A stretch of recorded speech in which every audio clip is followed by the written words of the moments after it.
दुनिया भर में कोरोना संक्रमण के मामले लगातार बढ़ रहे हैं। कोरोना वायरस से अब तक करीब 3,17,000 लोगों की जान जा चुकी है, जबकि 48,18,000 से ज्यादा लोग संक्रमित हैं। अकेले अमेरिका में कोरोना वायरस से मरने वालों की संख्या 90,000 से ज्यादा हो गई है, जबकि 15,27,000 से ज्यादा लोग संक्रमित हैं। अमेरिका के 50 राज्यों में से 19 में कोरोना संक्रमण की दर घट गई है। 3 राज्यों में संक्रमण की दर बढ़ी है। जिन राज्यों में संक्रमण दर कम हुई है उनमें न्यूयॉर्क, मैसाचुसेट्स, हवाई और अलास्का प्रमुख हैं। वहीं न्यू ऑरलियंस में जहां अप्रैल में रोजाना सैकड़ों मामले सामने आ रहे थे, वहां संक्रमण के अब रोज 50 से भी कम केस आ रहे हैं। न्यूयॉर्क के गवर्नर एंड्रयू क्यूमो ने पत्रकारों के सामने लाइव ब्रीफिंग के दौरान कोरोना वायरस का टेस्ट करवाया। क्यूमो ने कहा कि वो ये दिखाना चाहते हैं कि टेस्ट कितना तेज और आसान है। उन्होंने कहा कि राज्य में हर दिन करीब 40,000 टेस्ट किए जा रहे हैं। न्यूयॉर्क अमेरिका में महामारी का एपिसेंटर रहा है।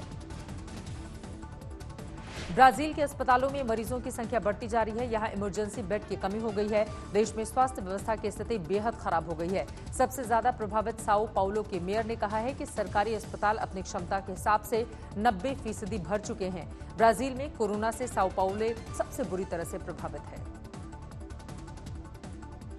जर्मन पुलिस ने देश में लगे प्रतिबंधों के खिलाफ प्रदर्शन कर रहे 300 से ज्यादा लोगों को गिरफ्तार किया है। वो सोशल डिस्टेंसिंग नियमों का उल्लंघन कर रहे थे। इनमें से 2 फरार हो गए हैं। बर्लिन में शनिवार को 19 प्रदर्शन हुए और 21 रैलियों का आयोजन किया गया। यूरोपीय देश पुर्तगाल में आपातकाल 31 मई तक बढ़ा दिया गया है। मंत्रिपरिषद ने एक प्रस्ताव पारित कर अंतर्राष्ट्रीय आपातकाल को बढ़ाने की घोषणा की है। इस फैसले से देश में संक्रमण के प्रसार को कम करने और आर्थिक गतिविधियों को शुरू करने में मदद मिलेगी। यहां 18 मार्च को पहली बार आपातकाल लागू किया गया था, जिसे अब तक 2 बार बढ़ाया जा चुका है।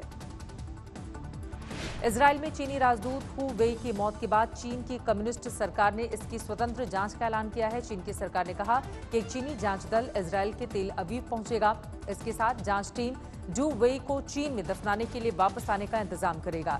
रविवार को इजरायली शहर तेल अवीव में चीनी राजदूत अपने आवास में मृतक अवस्था में पाए गए थे।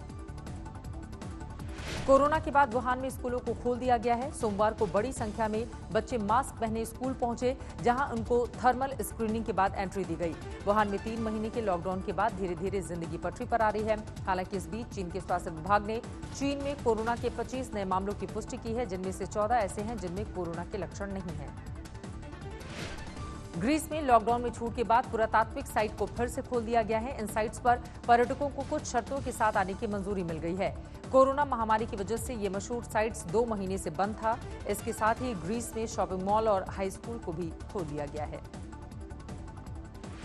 2 महीने के लंबे लॉकडाउन के बाद फिलीपींस की राजधानी मनीला में शॉपिंग मॉल खोल दिए गए हैं। लॉकडाउन में ढील मिलते ही मॉल्स में लोगों का हुजूम इस तरह से उमड़ा कि पुलिस को गिरफ्तारी और मॉल बंद करने की चेतावनी देनी पड़ी।